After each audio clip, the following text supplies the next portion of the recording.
عام 2013 بمدينة كليفلاند ولاية أوهايو غيفيقوا السكان على 4 ديال القرطاسات نهاو حياة واحد من رجال الإطفاء المعروفين والمحبوبين عند الناس. القضية فيها جوج صدمات. الأولى الهوية ديال القاتل، واللي كانت حرفيا صدمة بالنسبة للناس كلهم، حيت حتى واحد ما كان متوقع. والثانية غلطة ارتكبها مول الفعلة بسبب الدافع اللي كان عامليه عينيه. فدابا خليكم معايا نعرفوا شنو وقع. معكم مريم وقصة جديدة من أويكو للقصص.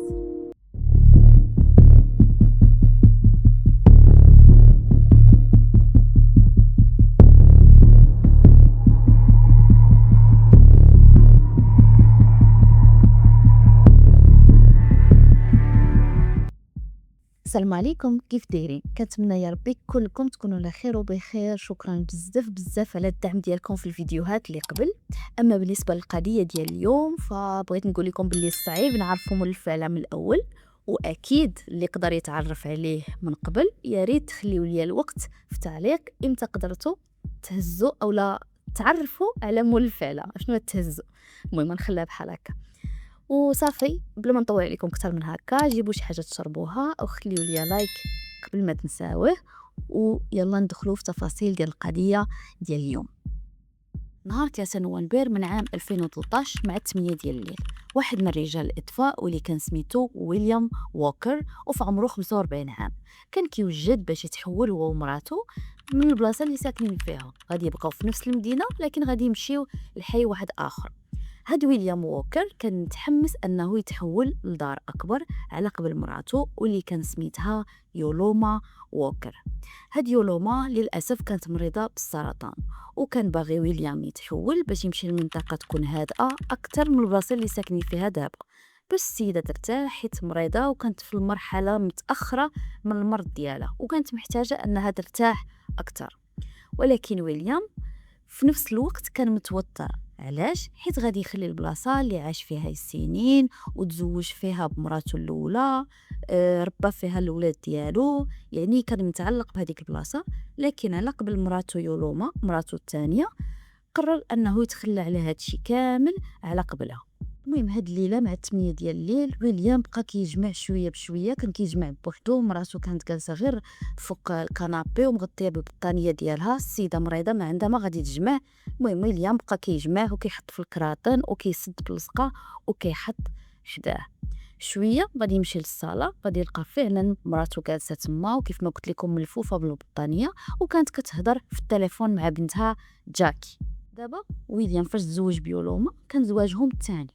ويليام كان متزوج بوحده اخرى سميتها ريتا وعنده معاها 2 ولاد، ويولوما حتى هي كانت مزوجه قبل منه وكانت عندها بنت من راجلها الاول سميتها جاكي وفي عمرها 17 عام، واللي بالمناسبه هاد الاخيره كانت ساكنه مع ويليام وماماها يولوما. المهم فاش ويليام غادي يجي لعند يولوما للصالون ولقاها ملفوفه هذيك ملفوفه بالبطانيه، غادي يقول لها انا الصراحه فيا الجوع، وهي حتى هي غادي تقول لي الصراحه ما كراش حتى انا شي ساندويتش ديال ماكدو، حتى انا فيا الجوع. فهنا ويليام غادي يقول لها صافي واخا، غيجي غيبوس لها على راسها وغادي يقول لها انا غادي نمشي دابا نمشي نجيب لك العشاء. وخرج وخلى مراته يولوما كانت كتهضر في التليفون مع جاكي اللي كانت هذيك الليله ما بيتاش في الدار. ومن بعد نص ساعة مشى جاب ويليام هذاك العشاء، جا وصل للدار اولا وصل للباب ديال الدار، حط الطوموبيل ديالو قدام الباب ديال الكراج، خدا الساندويتشات من الطوموبيل، هبط وسد الباب. ويليام فاش غادي يهبط من الطوموبيل ما غاديش يدخل مباشرة للدار من الاول، بقى واقف شي شويه وكيشوف في الشارع حك البلاصه اللي كانوا ساكنين فيها. بدات مره كينوض فيها الصداع، كيجيو ليها ناس اللي ممكن انك تشك فيهم، يعني كينوض الصداع. المنطقه ما بقاتش هادئه بحال الاول كيف ما سكن فيها ويليام اول مره. وويليام هو بنفسه مؤخرا تناقش مع واحد دخل هذاك الممر اللي كيوصل للدار عنده. يعني منطقيا ما كاين علاش اي واحد غادي يوقف في هذاك الممر، خاصو يكون جاي للدار عند ويليام، يا اما عند ويليام اولا لمراتو يولوما. لكن هذا اللي لقاه واقف في هذا الممر ما كيعرفوش ويليام، وواقف كيكمي ومعلي الموسيقى. فويليام ما عجبوش الحال انه بداو كيتناقشوا مع بعضياتهم، والنقاش ما اقتصرش غير على انه يهضر معاه اولا يتغاوتوا، لا، وصل به الامر ويليام انه يهز السلاح ويهدد هذاك الراجل الا ما مشاش تما راه غادي تيليفي، حيت ويليام في هذيك اللحظه كان معصب بزاف. وهاد المره فاش جا وبقى واقف كان خايف ان نفس الراجل يرجع يكون باغي يدير شي بلباله، يجيب معاه شي صحاب وحدين اخرين.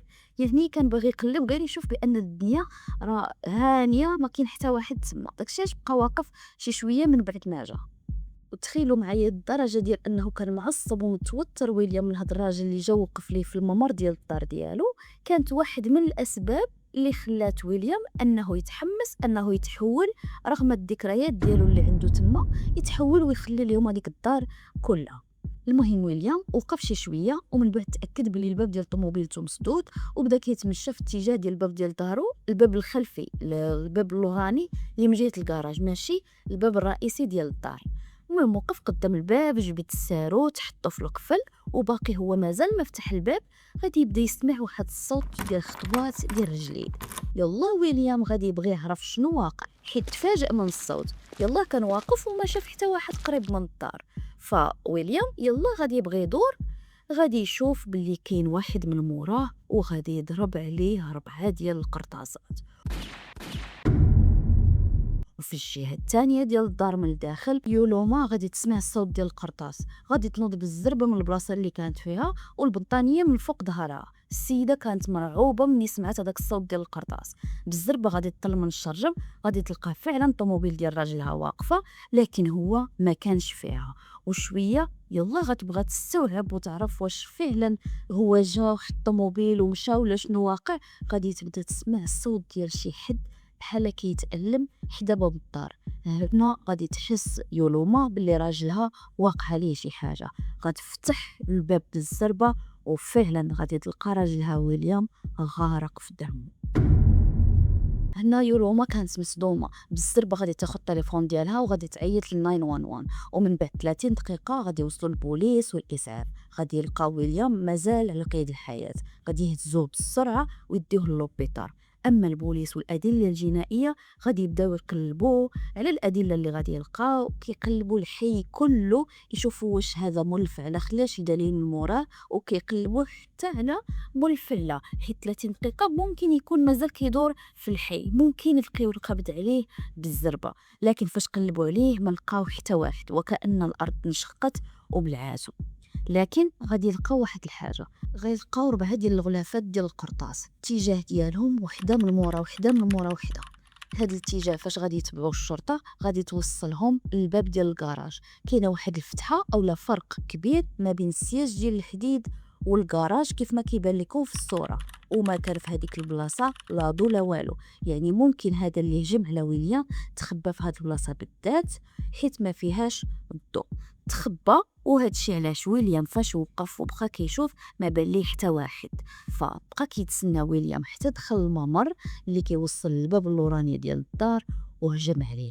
وهذا الشيء غادي يوصلنا لاول حاجه اولا الاول سيناريو، ان هذا الشيء كان مخطط ليه ماشي غير مفاجاه، يعني جريمه اللي متعمده. المحقق اللي مكلف بهذه القضيه كان كيتسنى بفارغ الصبر امتى ويليام يفيق ويقول لهم شكون هجم عليه اولا حتى يعطيهم الاوصاف ديالو. فالمحقق من بعد ما غادي يكملوا المعاينه ديال مسرح الجريمه غادي يمشي لعند ويليام لوبيطال باش يشوف الحاله ديالو فين وصلت، ربما يقدر يفيدهم بشي حاجه. لكن غادي يلقى السيد مازال داخل غرفه العمليات، وكان هذاك الوقت كانت 11:30 ديال الليل. وهنا غادي يتلاقى بيولوما مراته. السيده كانت خايفه على راجلها وكتسنى غير امتى يخرج من العمليات. المحقق بدا كيهضر معها شويه بشويه، بقى كيهضر مع يولوما وبدا كيسولها شنو وقع هذيك الليله، واش شفتي شي حاجه. غادي تقول ليه يولوما جاكي بنتها اللي عايشه معاهم ما كانتش بايته في الدار هذيك الليله، كانت غير هي وراجلها ويليام، ومع 8 ديال الليل خرج هاد الاخير باش يجيب لهم العشاء. يولوما قالت مع 8:30 ديال الليل سمعت صوت ديال 4 ديال القرطاسات من الجهه ديال الباب اللوراني ديال الدار، وفاش خرجت لقيت راجلي ويليام كله دم. وهنا بالسربه عيطت ل 911. المحقق بقى كيسمع يولوما وكيكتب في هذيك لاجوندا ديالو، وبان ليه بلي كلشي طبيعي ويولوما ما عارفاش اكثر من الحوايج اللي يلاه قالتهم ليه. فهنا غادي يسولها، قال لها يولوما واش راجلك ويليام كانوا عنده شي اعداء، شي حد اللي ممكن انه يتجرأ ويقدر يصفها لي بهذه الطريقه؟ وقبل ما تجاوب يولوما او المحقق يفهم او لا يعرف اي حاجه، غادي يدخلوا جوج ديال الاطباء لعند يولوما والمحقق وغادي يبلغوهم باللي ويليام مات.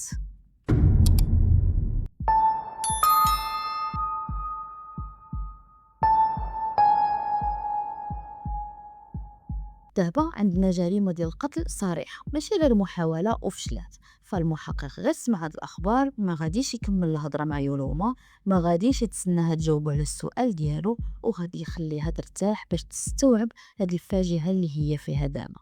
النهار التالي يعني 4 نوفمبر 2013 المحقق غادي يمشي للمحطة ديال الإطفاء اللي كيخدم فيها ويليام، وبدا كيسول الناس تما اللي خدامين معاه كيفاش كان ويليام، واش هو انسان اللي عزيز عليه المشاكل، واش عنده شي خلاف مع شي حد، شي اعداء. لكن المحقق قد يتفاجئ فاش الناس كلهم غادي يقولوا ليه لا بالعكس، ويليام واحد الانسان الله يعمرها دار، كلشي الناس كيبغيوه، ما عمرنا سمعنا عليه شي حاجه خايبه او لا عنده شي اعداء ولا حتى خلاف بسيط مع اي واحد.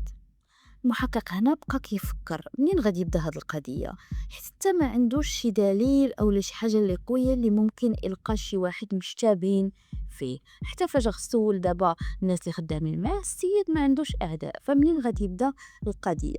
وهو كيفكر غادي يوصلوا اخبار بان التقرير ديال الطب الشرعي خرج، التقرير ديال الطب الشرعي المبدئي اللي اكدوا فيه بانهم قدروا يستخرجوا الحمض النووي من الغلاف ديال القرطاس اللي تلقى حدا الدار.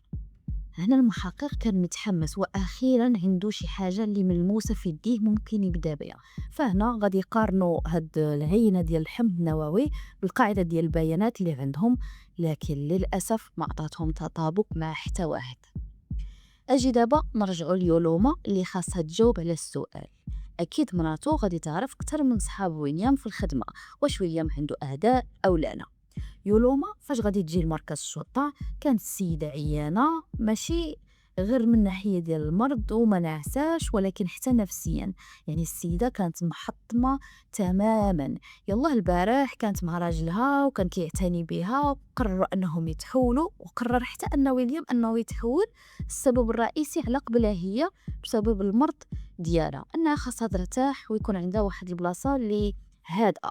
واللي عرف به المحققين او المحقق اللي متبع القضيه من بعد من صحاب ويليام في المحطه ديال الاطفاء، اللي ويليام تزوج بيولوما من بعد 8 سنين على العلاقه ديالهم مع بعضياتهم، من بعد ما مرضات. يعني في الاول ما كانتش مريضه، وفاش دوزوا هذيك 8 سنين والسيده مرضات، فويليام قرر انه غادي يسرع زواجه به، حيت السيده فاش مرضات وعرفوا بالخبر كانت في المرحله الاخيره وكان خايف انه يكون عندها غير شي ايام قليله، فقرر انه هذيك الايام تكون معاه هو.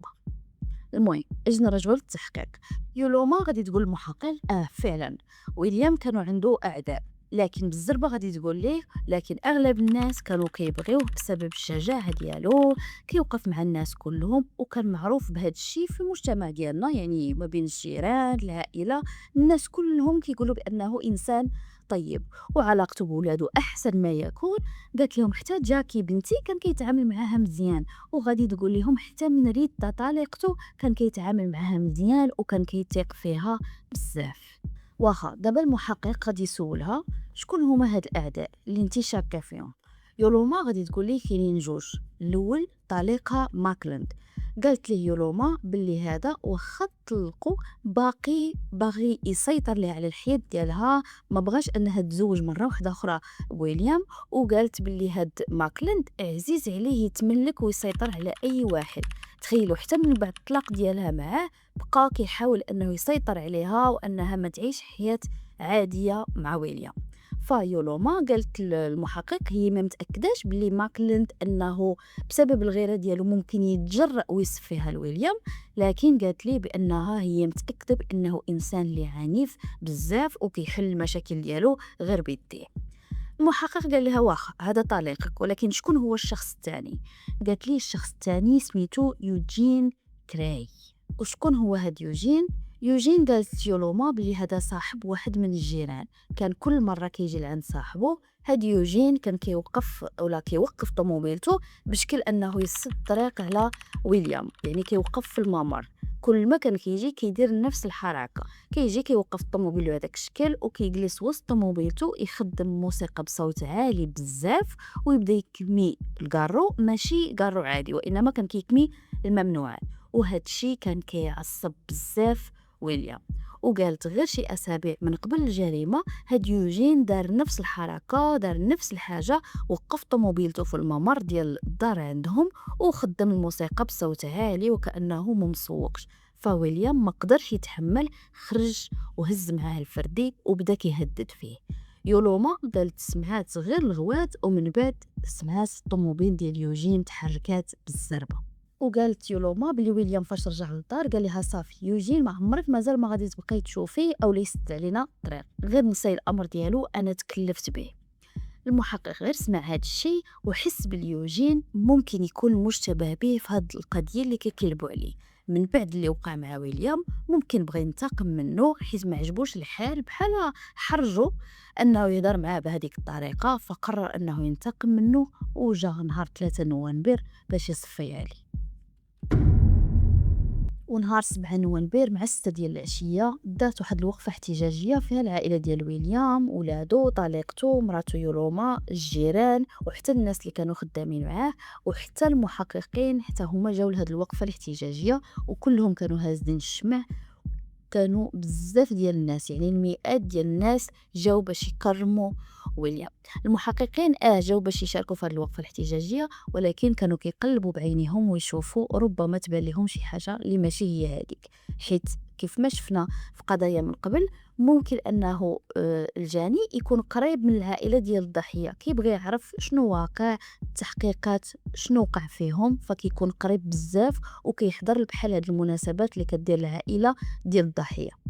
وسط هاد الكم الهائل من الناس المحققين شافوا باللي طليقة ويليام اللي هي ريتا مع ولادها كانوا واقفين وكيهضروا مع الصحافة وكيبانوا بأنهم متماسكين، وفي الجهة الثانية كانت يولوما بوحدها منهارة بالبكا وما قادراش توقف وكانت متكية غير على بنتها جاكي.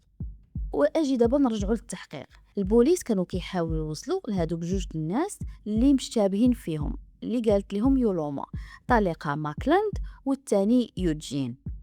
البوليس كانوا كيحاولوا يقلبوا على هاد الجوج يوصلوا لهم. يوجين والو واش لقاو، حاولوا يتواصلوا معاه شحال من مره يعيطوا ليه لكن والو. وهذا الشيء، هذا الاختفاء ديال يوجين غادي يخلي المحققين يزيدوا يتاكدوا بانه فعلا ممكن يكون هو مول الفعل. اما ماكلين طليق يولوما فهذا من بعد ما المحققين بحثوا غادي يلقاوه باللي الليله اللي وقعت فيها الجريمه هو كان اصلا محبوس.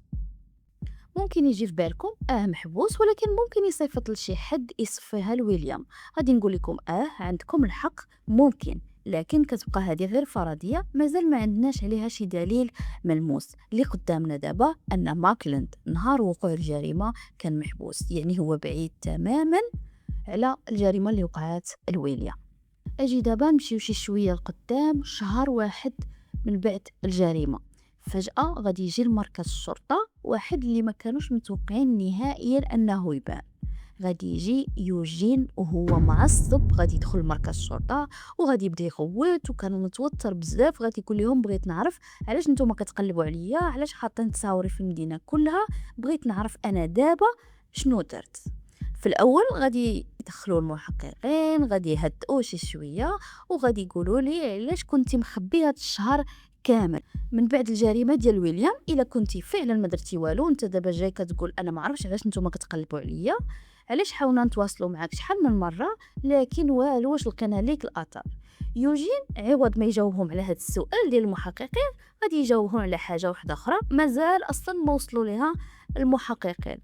يوجين غادي يرجع للور وغادي يربع يديه وغادي يقول لهم انا ما عندي علاقه اصلا بهذه الجريمه، وحيت هو في الاصل ماشي جار ويليام، يعني ما ساكنش قريب ليه، ولكن كلهم ساكنين في نفس الحي. غادي يقول لهم يوجين انا اصلا هذيك الليله ما عرفتش بالجريمه، عرفت بها حتى من بعد، حيت هذيك الليله بالذات انا اصلا كنت في السرير ديالي كنحاول نعس، وكنت داير الهيدفونز وما كنسمع حتى حاجه، كنت كنسمع الموسيقى في ودني بصوت عالي، فما سمعت حتى حاجه، ما سمعت لا قرطاس، ما سمعت لا الناس زعما مجموعين على الجريمه. قال لهم انا ما كنت عارف بحتى حاجه. يعني يوجين حاول يعطي واحد العذر، لكن ما كان عليه حتى دليل ولا شهود. شكون غادي يقول لنا باللي فعلا انت كنتي هذيك الليله في السرير ديالك وما سمعتي بوالو، ما عندك علاقه بالجريمه؟ فالمحقق هنا غيسولو على النهار اللي تخاصم معاه ويليام. قال لي انا ما عرفتش هذاك النهار شنو وقع. قال لهم انا كنت جالس بوحدي في الطوموبيل، فجاه غادي يبان ليا ويليام خارج وهو معصب وكيهدد فيا بالفردي، هاز لي الفردي في يدو كيهدد فيا. قال لهم انا ما درت حتى ردة فعل حيت خفت انه يتهور ويدير شي حاجه فيا، فخدمت الطوموبيل ديالي وتحركت وصافي تما سالا كل شيء. يعني علاش غادي نرجع وغنتقم منه؟ دابا جوج الوحيد اللي كانوا مشتبهين فيهم بجوج بيهم طلعوا بعاد كل البعد على الجريمه، وغادي يبقاو بحال هكا لمده ديال 3 شهور حتى لفبراير 2014. غيبقاو التحقيقات، الاستجوابات مع الجيران، العائله، شافوا تسجيلات كاميرات المراقبه اللي في الديوره اللي قرابين من ويليام، لكن حتى حاجه ما وصلت المحققين لشي حاجه مهمه ولا حتى لشي راس الخيط اللي يقدروا يبداو منه. هنا واحد من المحققين غادي تجي في بالو واحد الفكره، علاش ما يقلبش في الوراق ديال ويليام، الوراق اللي خاصين بالاملاك ديالو، لا بنك، الكريديات، ممكن تبان ليه شي حاجه.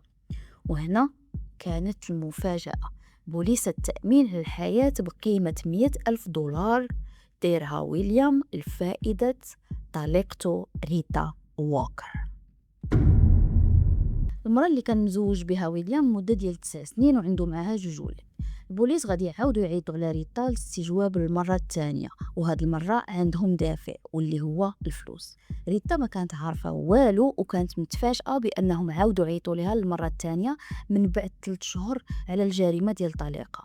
يعني ما كانش السيدة عارفة باللي في هاد المرة البوليس راح حطوها في دائرة الاشتباه، ماشي غير بحال المرة الأولى خداو منها غير معلومات بحالها بحال جميع الناس، بحال الجيران، الناس اللي خدامين مع ويليام، مع الناس كلهم، مع جاكي. لا، هاد المرة كانوا مشتبهين فيها، حيت هاد المرة الدافع واضح، الدافع هو الفلوس اللي كاينة في بوليس التأمين. المحقق كان صارم مع ريتا هاد المرة، ماشي بحال المرة الأولى غير استجواب عادي وصافي، لا. وأول سؤال غادي يقول لها ريتا فين كنتي الوقت اللي وقعت فيه الجريمة؟ ريتا غادي توتر وغادي تقول لي انا الصراحه ما عاقلاش مزيان على التفاصيل، راه 3 شهور هادي باش وقعت الجريمه، ولكن قالت لي انا عاقله بلي هذاك النهار مع الوحده ديال الظهر وصلت ولدي لعند باباه ويليام باش يعاونوا في التحوال ويجمع معاه الكراطن. هادشي اللي قالت لي هذاك هو الوقت اللي كنت فيه في زعما قريبه من الدار ديال ويليام. المحقق غادي يقول لها واخا انت ما كنتيش الوقت اللي وقعت فيه الجريمه، كنتي واحد 8 ولا 9 السوايع كنتي حدا الدار ديال ويليام، لكن جاوبينا علاش ويليام داير بوليس التامين للفائده ديالك انت؟ علاش ماشي واحد من ولادو او لا مراته يولوما؟ واش انت اصلا عارفه بها؟ هنا بكل بروده غادي تقول ليه ريتا انا عارفه بها وشنو فيها. ريتا غادي تقول للمحققين بلي ويليام كان كيثيق فيا بزاف، وكان كيقول لها الا وقعت ليا اي حاجه انا متاكد بانك انت اللي غادي تعرفي تتصرفي وتفرقي الفلوس ما بين ولادي. بالنسبه للمحقق هادشي منطقي على بوليس التامين ان الام ديالهم هي اللي تكون الفلوس بالاسم ديالها، ولكن اللي منطقي اكثر ان ويليام ربما من بعد ما تزوج بيولوما كان باغي يدخلها في هاد بوليس التامين، وريتا فاش عرفات قررات باش تصفيها ليه. لكن هادشي كله كيبقى غير تخمين من عند المحقق، مازال ما عليه دليل. وهادشي علاش المحقق غادي يقرر بانه يخلي ريتا ترجع للدار ديالها ما حبسهاش، حيت ما عنده حتى لدابا حتى دليل عليها. اوكي الدافع موجود لكن ما كاينش شي دليل ملموس يقدر يخلي ريتا محبوسه ويبقى يحقق معها. فهاد الاخير اولا المحقق فاش بغات تخرج ريتا بنفسه غادي يوصلها حتى للباب، وهنا غيتصدم فاش غادي يشوف الطوموبيل ديالها، الطوموبيل اللي غادي تركب فيها. غادي يبدا كيفكر بانه شاف هاد الطوموبيل في شي بلاصه، وفعلا المحقق غادي يرجع بالسربه البيرو ديالو وغادي يفتح البيسي وغادي يبدا كيتفرج في عشرات الفيديوهات من تسجيلات كاميرات المراقبه. وهنا اخيرا من بعد ساعات وساعات غادي يلقى شنو كان كيقلب عليه. الطوموبيل ديال ريتا كانت نهار الجريمه في مسرح الجريمه. نفس الطوموبيل كانت بعيدة على الدار ديال ويليام غير بشي ديورة قلال، وهذا الشيء كان قبل الجريمة بوقت قصير بزاف. هنا المحقق غادي يقول صافي، ها هي ريتا دابا كذبات علينا، اكيد هي مولات الفعله. هي كانت قريبه من مسرح الجريمه مع القرابه ديال 8 ديال الليل، يعني الوقت اللي وقعت فيه الجريمه. كيفاش هي كتقول لنا انا كنت تما مع الوحده ديال الظهر؟ يعني 8 ولا 9 السوايع على وقت وقوع الجريمه. وهذا الشيء ريتا ما ذكراتوش نهائيا في التحقيق، لا في الاستجواب الاول اللي كان عادي ولا الثاني. ومن بعد نص ساعه المحقق غادي يعاود يرجع ريتا للغرفه ديال التحقيق، وغادي يواجهها بالادله الجديده اللي لقى عليها. غادي يواجهها بالفيديو اللي فيه الطوموبيل ديالها. وهنا ريتا غادي تبدل كلامها وغادي تعترف باللي فعلا هذيك الليله رجعت للدار عند ويليام، لكن ماشي داكشي اللي في بال المحققين. قالت لهم لا ماشي على قبل داكشي، انا رجعت غير باش ناخذ واحد الصباط ديال ولدي اللي نساه عند باباه ويليام في الصباح. وقالت المحققين بأنني مشيت قبل من الجريمة بوقت طويل. أنا عارفة السؤال اللي غادي يجي في بالكم، إلا كانت فعلا ريتا مشات لتما غير على قبل هادشي اللي قالت، على قبل الصباط ديال ولدها، علاش ما قالتش بحال هكا في التحقيق من الأول؟ علاش خبات أو لا كذبات عليهم؟ ايوا راه حتى المحقق كان عنده نفس السؤال ديالكم، وهذا الشيء علاش غادي يبقى كيضغط عليها غير باش تعترف ريتا. والو السيده كتقول لهم انا راه غير نسيت، هذيك راه غير غلطه مني بانني ما قلتش لكم بانني كنت قريبه من مسرح الجريمه. وبقات كتكرر نفس الاعتراف بانها ما دارت والو، ومشات تما غير على قبل الصباط ديال ولدها باش تجيبو، وباللي هي غير نسات ما قالتش لهم هذه المعلومه. هذه المعلومه بالنسبه للشرطه راه معلومه اللي مهمه. المحقق بقى كيضغط عليها لساعات وساعات غير باش ريتا تعترف بالجريمه ديالها، لكن والو. قالت لي انا راني ما درت والو، واش انا نعترف بشي حاجه اللي انا ما درتهاش؟ ورغم هادشي كله اللي قدام المحقق، الدافع اللي واضح، التواجد ديال ريتا قريب من مسرح الجريمه، خبات عليهم بانها رجعات في الليل للدار عند ويليام، ما قالتهاش ليهم. لكن واخا هادشي كله الا ان المحقق كان مازال ما يقدر يلقي القبض على ريتا. يعني عنده، هو عارف شكون دار الجريمه، ولكن مازال ما يقدرش يلقي القبض عليها، وكيدافع. ولكن هذا ماشي دليل، وحتى التواجد ديالها تما ما كيدلش بانها فعلا ارتكبت الجريمه. ما كاينش شي سلاح ديال الجريمه، ما كاينش بزاف ديال الحوايج. والمره الثانيه المحقق غادي يخلي ريتا باش تمشي حتى لدجنبر 2014، فاش واحد من السكان ديال الحي اللي كان ساكن حدا ويليام غادي يجي لمركز الشرطه وغادي يقول لهم انا بغيت نتلاقى مع المحقق اللي شاد القضيه ديال ويليام، حيت عندي معلومات انا متاكد غتفيدكم. المحقق اللي مكلف بالقضيه في الاول ما كانش متحمس بزاف باش يعطيه وقت ويعرف شنو كان باغي يقول، لسبب بسيط. حيت غير شهر واحد من قبل الوقت اللي كنهضروا عليه دابا، النقابه ديال رجال الاطفاء اعلنات على مكافاه بقيمه ديال 24 ألف دولار لاي واحد عنده معلومات على الجريمه ويقدر يوصلها للشرطه. المحقق قال اكيد هذا غير غادي يجي يصد عليا راسي باش يحاول ياخذ هذيك المكافاه، حيت من نهار علنوا على هذه المكافاه وما كتجيهم بلاغات كاذبه على المقتل ديال ويليام. كل واحد باغي ياخذ النصيب ديالو من ديك الفلوس، وما كاينه حتى معلومه اللي فعلا مفيده. كاين اللي كيكذب، كاين اللي كيجيب شي حاجه من راسو. المهم كل واحد وشنو كيقول ليه بالو. الانسان كيكون كيقلب على الحقيقه وباغي يعرف شكون قتل واحد السيد اللي ما دار حتى حاجه، وواحد اخر كيجي كيتفلى ولا كيكذب عليك حيت عينو في هذيك الفلوس. المهم المحقق شاف حتى عيا وقال صافي نمشي نشوفو بحالو بحال غيره.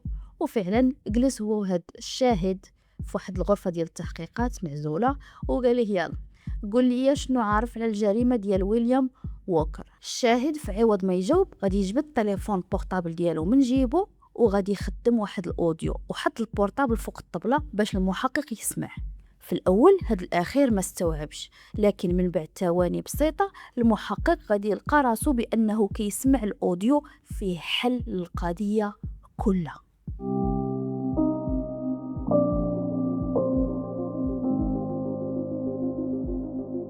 فريق التحقيق من بعد ما سمع لهذا الاوديو والتسجيلات ديال كاميرات المراقبه والادله اللي تلقات في مسرح الجريمه، هذا هو التصور الاخير ديال الجريمه. وغادي نقول لكم بطبيعه الحال شكون مول الفعله. ايوا دابا سمعوا مزيان وخليكم مركزين معايا. النهار اللي وقعت فيه الجريمه 3 نوفمبر 2013 مع 8:30 ديال الليل، مول الفعله كان متوتر بزاف وكان فعلا مخبي ورا الكراج ديال ويليام. كيف ما المحققين حطوا اول نظريه، مول الفعله سمع الصوت ديال الطوموبيل ديال ويليام فاش رجعات من ماكدو، وشافوه هو كينزل من الطوموبيل وداخل من الممر ديال الدار ديالو.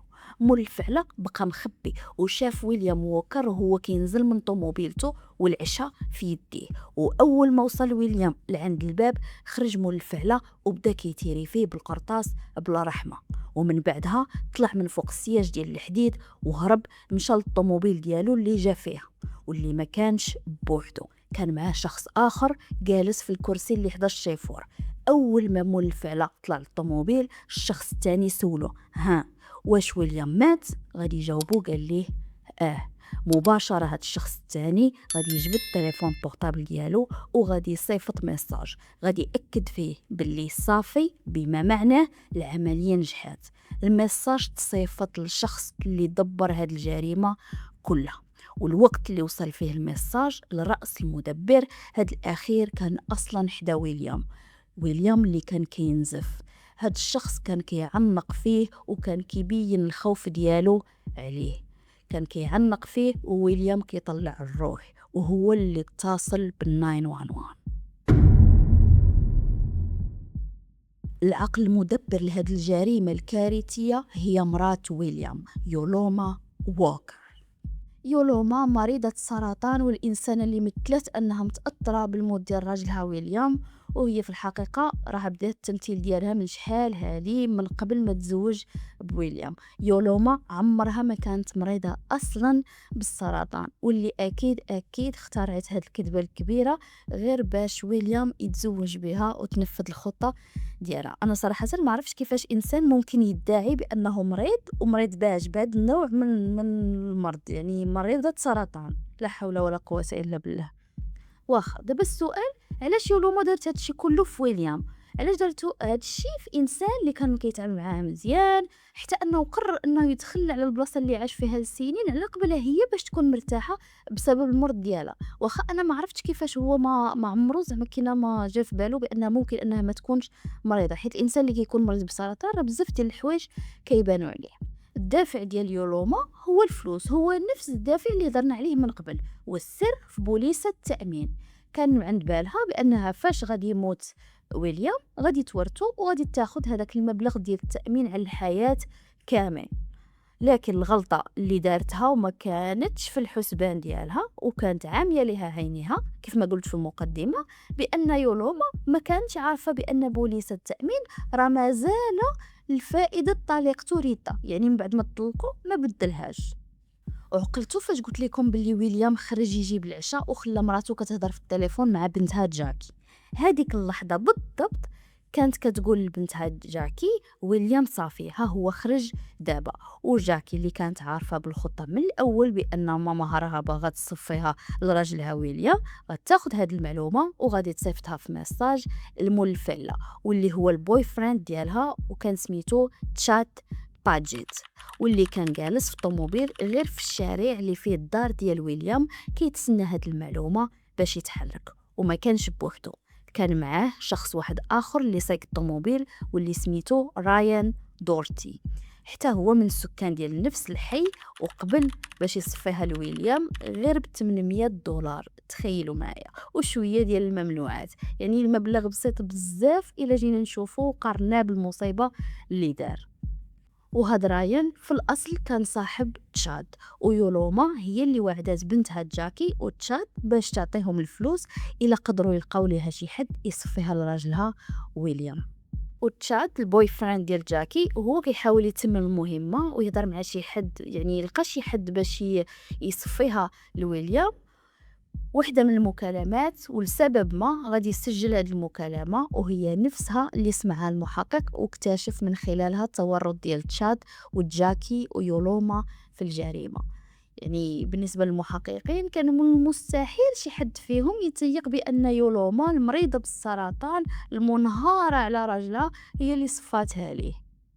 ونهار 8 شتنبر من عام 2015 غادي يحكموا على يولوما بالسجن مدى الحياة مع عدم إمكانية إفراج المشروط.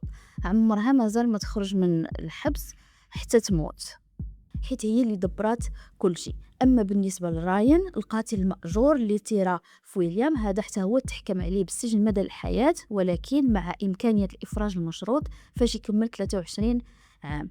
اما تشاد البوي فريند ديال البنت جاكي حتى هو تحكم عليه بالسجن مدى الحياة، لكن ممكن انه يخرج او لا يقدم على الافراج المشروط من بعد ما يدوز 28 عام ديال الحبس. بالنسبه للبنت ديال يولوما جاكي فهذه كانت قاصر، حولوها للمحاكمه ديال الاحداث لكن ما عاقبوهاش، مقابل انها تعترف على الام ديالها وتقول لهم جميع التفاصيل على القضيه. اما ريتا فقدت المبلغ ديال التامين اللي هو 100,000 دولار، حيت ما كان عندها علاقه بالجريمه لا من قريب ولا من بعيد، والروايه ديالها اللي كانت كتقول المحققين كانت صحيحه 100%، ما عمرها ما كذبات على الشرطه.